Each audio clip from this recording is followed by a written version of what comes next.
Family left me behind for their own wedding in Hawaii, then lied about me being sick, so I exposed their neglect online. I, 17F, was recently forgotten about on the day of my parents' wedding. My parents have been together for about 25 years, but they never actually got married.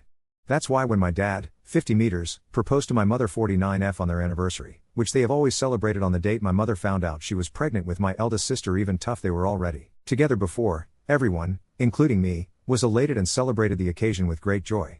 This happened all the way back in February.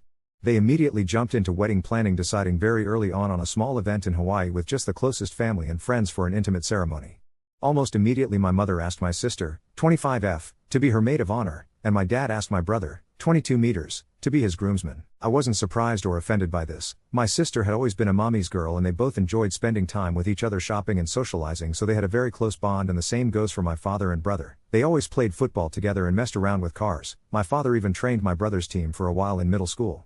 That had always left me as the odd one out. I tried to insert myself on my family's hobbies and groups that they had within our home, but was always rebuffed. Maybe they could sense that my interest on their activities wasn't all that genuine, or maybe they just didn't care. Either way, I was used to being the last and least important member of my family. Mom had sis and dad had bro, my parents had each other, and my two siblings were closer to each other than they ever were to me, leaving me very lonely and isolated in my own home. During the preparation for the wedding, initially it was suggested that I be the flower girl, but my sister thought that role would be more appropriate for her daughter, 3F, so that idea was quickly tossed away. Later on, my maternal grandmother suggested that I might read a poem or do a little bit of a speech during the ceremony, but both my parents refused because they wanted the wedding to be low-key, and they didn't think a cheesy and sappy speech would fit their vision, their literal words. I was still okay with all of this, even though it hurt to know I would be the only member of the family to not actually be part of the wedding party or have any role at all on the day. As the day approached, my parents and siblings got more and more caught up on all the wedding planning. I noticed my mom didn't invite me dress shopping, and that whenever they would have discussions about the venue or the event, I was left out, so I decided to see if they would realize that I wasn't being involved at all, and kept quiet, waiting for them to ask me something, anything, about the wedding, but that never happened. The wedding was set for 3 weeks ago, the end of August. The day before the departure, my mother casually asked if I had my luggage ready because we couldn't be late to the airport. I bluntly told her that I hadn't prepared anything. She got confused for a second and then snapped at me for not being prepared.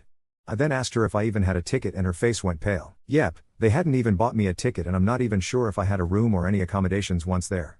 Even though I was the only person in my family without unstable income, I work as a part-time babysitter. My parents had bought first-class tickets for my siblings and the couple other friends that were attending the wedding but had forgotten me. My mom told me not to make a big deal out of it and that they can just find me a low-cost ticket last minute from a cheap airline, but I just replied by asking her, then what? Do I even have a dress for the ceremony? She went with sis to buy hers and all the other female guests months ago, but I wasn't included. That's when my father came in and just told me to suck it up and that I've never been a girly girl, so I could just wear whatever.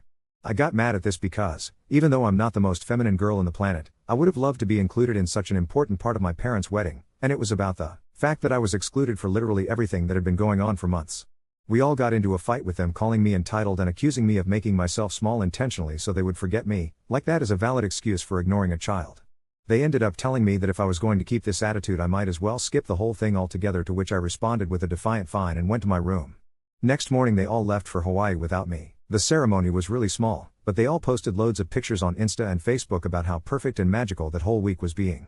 People realized quickly that I wasn't in any of the photos and asked my parents why, to which they replied that unfortunately I had caught COVID before the trip and had to stay behind. My blood boiled at this. I don't know why this was the straw that broke the camel back for me, but it was. I decided to take a COVID test and published a picture of myself holding the negative test and captioned it, "Not sick at all, just forgotten." I tagged everyone that had questioned my absence from the trip and the wedding in the picture and, for good measure, also every person invited to it. I also wrote in the comments about how my parents had literally forgotten about anything to do with me until the day before parting and how they actually uninvited me. Most people were on my side and others couldn't believe it and thought there must be something more to the story than what I was saying, but one thing is for certain, I completely ruined my parents' wedding, and their day was overshadowed by my confession. At first I felt quite satisfied with myself for standing up on my own, but after a barrage of messages from my family calling me every name in the book, and later, when they came back, them furiously attacking me for my immature actions and my spoiled behavior, my pride deflated quickly, and I began to feel awful. I hate my family, and I hate being in this house, but I'm a minor and can't leave just yet. I do feel like I could have handled the situation better though, and now I feel so depressed that I'm second-guessing everything I did, from not speaking up before to the way I exposed them. I also feel guilty for the lack of connection between all of my family and me, and maybe I could have done more? So Ada for ruining my parents' wedding, when they forgot about me. I would like to live with my grandma, but I am due to start my classes in college soon, I was able to arrange it for a start later on the school year, and my school is in the same city where we live but grandma lives in another state, so I would have to drop out to leave. I don't have any other family here, just friends, and I don't want to be an imposition. Oop, my grandma was not able to attend the actual wedding. She lives in another state and traveling is very difficult for her due to mobility issues, so we only see her when we go to my mom's hometown. I know she saw my FB post and called me to ask how I was doing, but I put on a brave face for her and I haven't called her since, but we text. I don't know if she knows more of the context of what happened or if my parents have told her a different version of the story, but she is very sweet to me and has always called out my parents for their favoritism. I just feel exhausted lately from everything, and the last thing I want is to bother her, so I haven't called her again since barely after the wedding. Oop, I have no idea other than the fact that they are very close-knit between themselves and I don't seem to fit in. I've never liked the same hobbies and activities as them. I'm quite an introvert and like being at home watching movies or reading a book. Meanwhile, both of my parents love to be the life of the party and host events at our home often for their friends, and my siblings also enjoy these events. When I was a kid, I was more shy and always hid in my bedroom or the basement to avoid people, but as I grew up I started participating more in these parties, but my parents don't seem to care. That is the only explanation I can find to their behavior, but I still feel like it's not enough. Commenter, if it's real, could Op be an affair child? She is quite a few years younger than her siblings and it would explain a lot. Oop, I have no idea about that. It's something that has never crossed my mind. I feel like my parents have always been a very close couple and spend a lot of time together and seem very happy, so I don't think my mother would cheat. Update 1. After seeing all the support, I felt somewhat reaffirmed in my actions and feelings towards my family. I'm still fighting the feelings of guilt and depression, but whenever I start to spiral I think on how much this community of strangers has had my back, and I try to calm myself down with your words. Thanks to your input and advice, I finally decided to call my grandma and tell her the full story.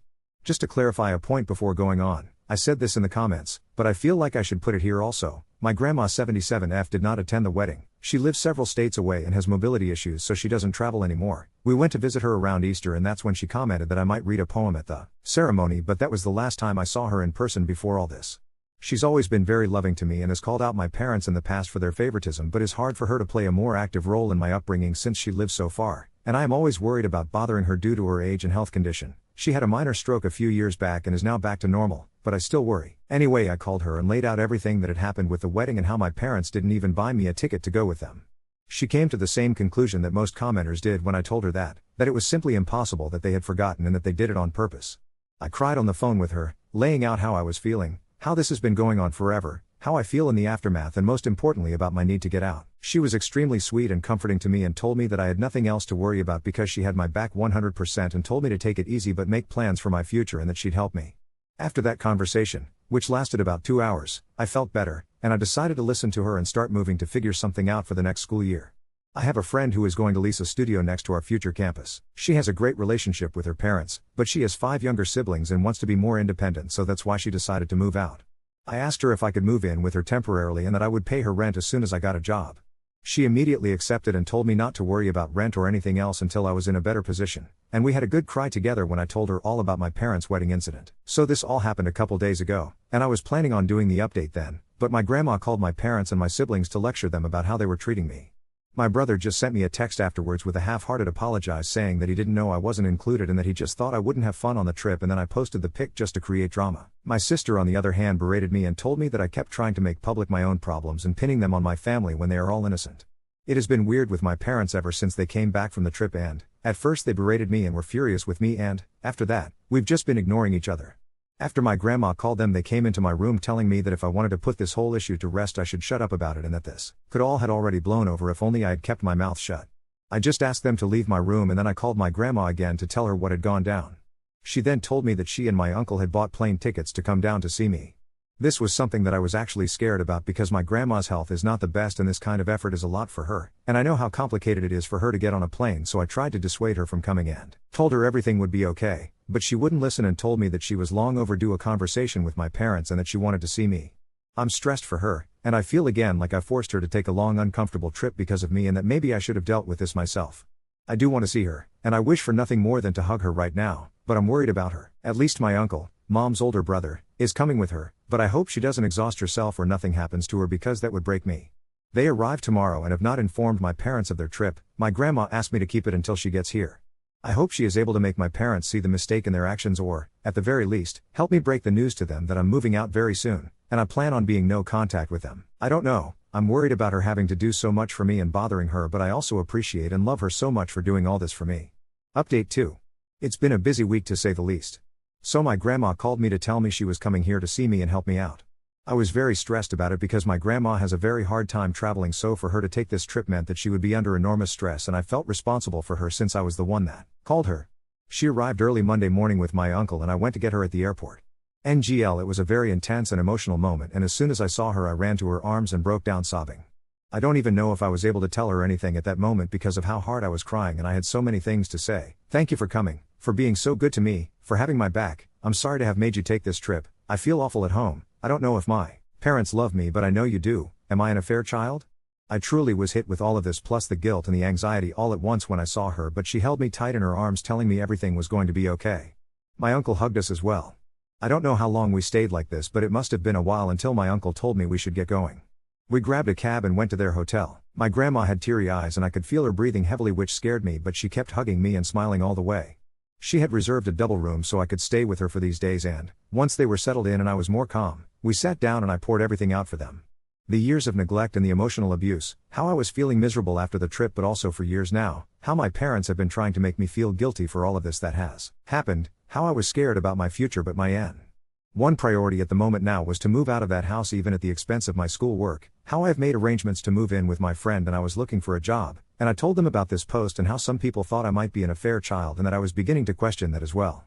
It was a lot and I could tell they were both really affected by what I was saying, but they kept comforting me and making me feel safe to open up to them. After I unloaded all my concerns with them, my grandma reassured me that I had nothing to worry about anymore and that she would be here for me always. First of all, she reassured me that I was not an affair child and that both my parents were thrilled when my mother got pregnant with me, and that she knew the ultimate dealbreaker for my mom was cheating and she believed it was the same for my father. Apparently the favoritism began showing when I was around 3 to 4 years old, when my parents were constantly complaining about having a young kid in the house, and they were bothered because they could take my older siblings to their stuff but not me, and I was also very shy and a bit of a crybaby, which they had no patience with and made me very different from my siblings. She told me that she knew that my parents had saved more than enough for my college. They're really well off, so that had never been a concern for me until now, thinking they might pull the funds away from me for my education, but that if they tried to not pay for my schooling she would take care of it, and that she just wouldn't let me drop out because of money concerns. She also told me she would help me with rent and an allowance to move out. She was very generous and I thanked her for it all, but I also told her that this experience had been eye-opening in the sense that I never realized how privileged I had been economically all my life. For all their faults, my parents have pampered me, money-wise, all my life. I went to private school, I have a rather large monthly allowance, I've had a card for years now, and they have never objected to any of my expenses. Seeing the stories here, I realized how good I've had it so far and how being dependable on them all my life made me so exposed to losing everything, and I want to be independent now, not just from my parents, but from everyone. I feel like I need to learn to stand up on my own.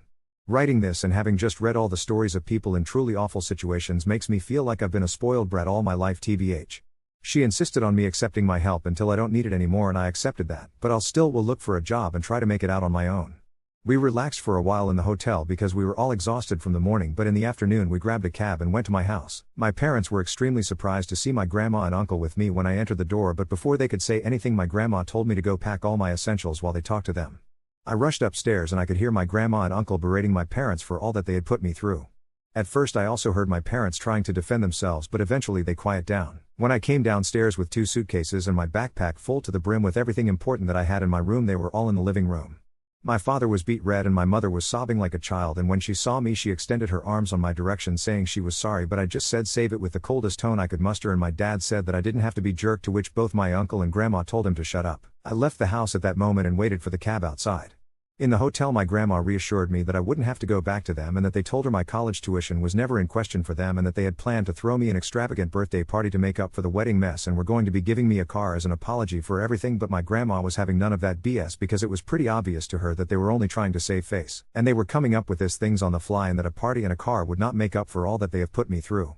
Apparently the moment that broke my mother was when she told her that I had even questioned my paternity, and she started crying then, but my grandma told her that what else could they expect when they had excluded me repeatedly from all family events since I was a child. She told me that she would make sure they made the payments to my school unless I preferred to completely cut ties with them and have her pay until I can pay myself, and I asked her to do that. I felt bad because I feel like it's not her responsibility, but I truly don't want anything else from my parents anymore, and although my grandma is pretty well off herself, she's not as wealthy as my parents, but she reassured me that everything is alright and that everything going to me would be taken away from my mom's inheritance. So the next day we went with my friend, her parents and grandma to the studio where we were planning to move, and immediately upon arriving my grandma said absolutely not. I knew from pictures that the studio was very small and dirty, but we saw water damage and mold in the bathroom and kitchenette, and there was also rust in the little old appliances. I knew all of this beforehand, but I figured I could live with that, at least for a while. But the thing that the adults pointed out that actually made me and my friend change our minds was the fact that this studio was street level in a bad neighborhood in a building that didn't seem particularly safe and had bullet holes on the walls, which I didn't even know what those were until my friend's dad pointed it out. So Grandma and my friend's parents said they would look for an apartment for us in a better location and they'd help cover the costs. Both my friend and I want to be independent, but we realize that with our most likely minimum wage jobs in such a high demand area, we won't be able to find anything better on our own. So the plan is we're going to look for a 2-bedroom apartment, and me and my friend are going to pay what we had previously planned for the studio, and her parents and my grandma will cover the difference. I know it's still quite spoiled of me to expect that help from my grandma, but after seeing the studio in person, I truly wouldn't have felt safe there. My friend's parents, who were somewhat aware of what I was going through, told me that I could move in with them until we find a nice apartment, to which I'm extremely grateful since Grandma is going back in a couple of days and I've been staying in the hotel with her ever since. Apparently my friend, her parents and my grandma spoke about this before coming to me to make sure I had some safe place to stay until we move into the apartment, which is still to be found. I teared up a little as I thanked them, seeing how people were rallying behind me to offer help. Since then I've been moving some of the stuff I had left at my parents' and setting my space in my friend's. My mom keeps crying and apologizing every time I go back, and even my father has said sorry, but I remain distant and cold towards them. My sister called and said that our mother was a mess and that I was a D/CK for what I had done, but before she could say anything else I hanged up the phone and blocked her. I was going to block my brother as well when I saw that he had sent me a very long message apologizing again and again for all that he has done to me and for not realizing our parents were treating me so poorly. He says he's been doing a lot of self-reflection on the days since Grandma called and realized that he had been in the wrong for assuming I wasn't on the trip because I wouldn't want to go, and for just allowing my parents to exclude me for all those years. I sent a brief reply thanking him for his words but telling him I need space and I was not ready to accept his apology. I feel like he might be genuine because he has never been nasty to me the way my sister has, just aloof towards me, but I also feel like I need to keep him away for the moment. Also, keeping a bridge up with my family feels like the right thing to do right now that everything is so fresh. Maybe in the future he will show me he's just as nasty as everyone else and I'd block him, but as long as he respects my boundaries I feel better not cutting him off completely. I've also made an appointment with a therapist who specializes in neglected teens, and I have my first preliminary visit next week, again funded by my grandma, which makes me feel ever more eager to find a job ASAP to take the burden off of her, even if she tells me time and time again she is happy to do all of this for me. That's where things stand right now. I don't know if I'll update again. Maybe when I start classes or move to the apartment, but right now I'm just trying to enjoy some time with my grandma and my uncle and learn to grow and get rid of this feelings of guilt and depression that have been plaguing me for so long. I want to thank once again all of this community for being so nice and helpful to me, and all of you who have messaged me with your own personal stories of getting kicked out or having to learn how to make it on your own at a too early age. You've helped me feel a lot less alone and made me realize that things can get better if I work hard for it. I feel kind of spoiled for having such an amazing support system on my grandma, uncles and my friend, but you all guys are right. Reaching out has been the absolute best decision I could have taken, and opening up about my feelings to those who love me and to all of you internet friends has absolutely saved me, so thank you. Really, I'm more grateful than words can ever tell. My mother has been crying every time I've gone there and just saying I'm sorry over and over again, but I haven't had a conversation with her, so she hasn't mentioned specifics, but I also haven't given her a chance. My father has been mostly silent, staring at me whenever I come and go, but when he apologized it was more along the lines of I'm sorry for everything than bringing any wrongdoing for his part on anything. I don't know if they are shocked right now by everything that's happening. I myself feel overwhelmed, and haven't had time to process, or if they don't think they've done anything wrong and are just acting for grandma. I don't know myself, so I can't really answer. My grandma has already told me that it's unacceptable for me not to go to college, if the reason is that my parents won't pay, and she won't allow me to get a student loan either. I asked if she would co-sign and she flat out told me no, that she would pay herself rather than see me stressed about the financial aspect of it. I won't jeopardize my education for my parents, but since I have this option to have my grandma pay, that's what I'll do, because I rather this money not come from my parents, knowing them they would dangle this fact for the rest of my life like I owed them. I'm very lucky that my grandma will take care of this. I feel like I don't deserve her. I do feel more than guilty angry about my background and how blind I've been all my life to all my privileges. This self-awareness that you are talking about I have discovered in the last couple of weeks, because when I first fought with my parents I barely thought about money or how would I sustain myself. That's always been a given for me, which I guess is nice considering I'm not yet 18, but after posting here and seeing messages of people who have had to struggle so much with the financial repercussions of being neglected or cutting out your family or going out to the world at a very young age, made me realize how out of touch with reality I was. I'm angry for all the other Redditors who haven't had the same privileges that I did, and I'm angry at myself for being so carefree about money and privileges that I feel most people don't have. I want to be self-aware to 1.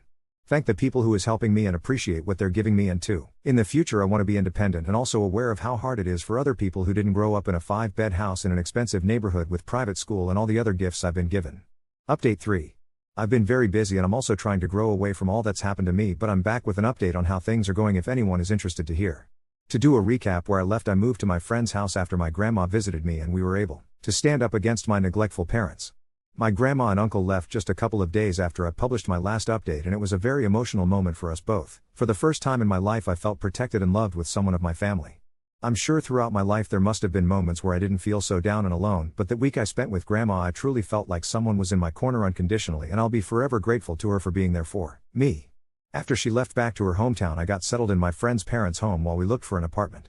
She was already working as a private tutor for young kids and she helped me get the same job as her, so now we are also co-workers. Smile, the job is great and the salary is quite nice for a first job, so I was over the moon to be hired.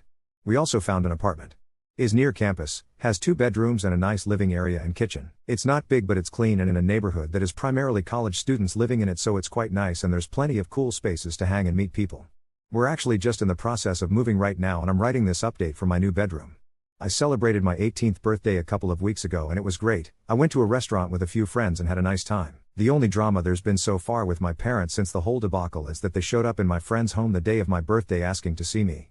I wasn't there at the time, but my friend's dad was, and he told me that they were both very apologetic and asked him to get me in contact with them. They left a letter with him in which they basically acknowledged that they have been awful parents but they want to rectify their mistakes and beg me to talk to them. Maybe I'm cold for doing what I did next, but I decided not to answer them in any way and asked my friend's dad to tell them to leave if they ever show up, which he respected. A part of me wanted to go to them and try to mend our relationship, but I also felt like it had taken all of this effort for me just to show them I exist and how much they've hurt me through my life, and if I go back now, I'll be betraying myself and all the work I'm putting on growing and becoming an independent person. After my birthday I had a couple of weeks before we could start moving into the new apartment, so I went to visit my grandma at her house. I showed her the many pictures I took of the new apartment, told her all about my new job and the classes I'm about to start after New Year's, and she was so happy for me.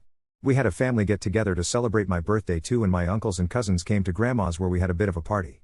My brother also came. I've slowly been talking more and more with my brother. Of all my immediate family he is the only one that has never treated me badly, and, although he was neglectful towards me, and enjoyed my parents' favoritism, he never treated me bad, and I feel like he was also a victim of the toxic environment that was our house. I don't trust him fully, but he has apologized very sincerely, and, since he lives near me, he wants me to feel like I can rely on him if I ever need something. I do feel safer knowing that I got at least one family member in my city that is worried about me and would help me if needed be.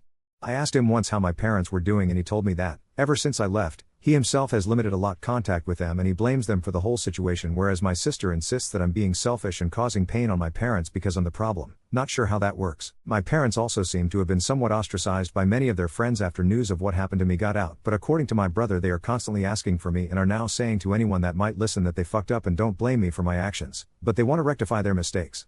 I don't know if I buy this act, and I feel like they know that now the best thing they can do for their reputation is to try and put the ball on my court in regards to reconciliation so that they can look like they've done their part. I'm now more than ever focused on my future and I don't really want to think of them. I go to therapy and I'm trying to grow and embrace the love of my newfound support system, my friend, her family, my grandma, my uncles and cousins, and maybe my brother. I hope this will be my last update since I want to close this chapter of my life, and if I'm ever back here it will probably mean something has happened, but I wanted to share the good news with all of you because you truly saved my life in a desperate moment. Update 4. First things first, life has been going really well for me.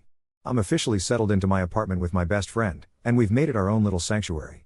We decorated the place with fairy lights, tons of plants, most of which I am desperately trying not to kill, and a ridiculous amount of cozy blankets. I've been fully immersed in my job as a tutor, and my classes have been both challenging and exciting. It's honestly refreshing to have structure in my life without the looming presence of my parents' neglect hovering over me. But, of course, things couldn't just stay peaceful. My parents somehow got my new address.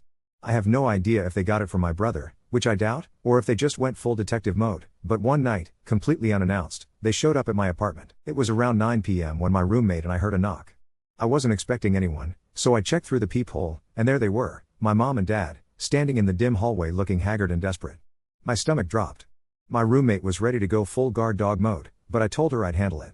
When I opened the door, they immediately started apologizing, like, full-on emotional breakdown style apologies. My mom was crying, my dad looked like he hadn't slept in days, and they kept saying how much they regretted everything.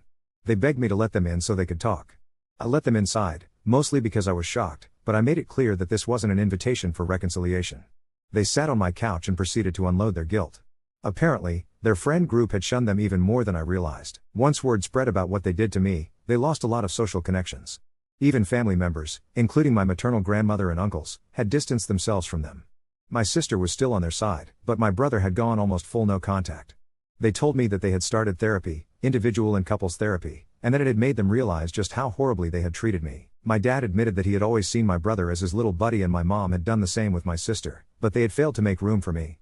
My mom sobbed as she admitted that she had taken me for granted because I was too independent and never demanded attention. It was surreal hearing them say all of this. A year ago, I would have given anything for them to acknowledge the pain they caused me. But now? Now it just felt like too little, too late. I told them that while I appreciated their words, I wasn't ready to forgive them, and I didn't know if I ever would be. My dad said he understood, and my mom just cried harder.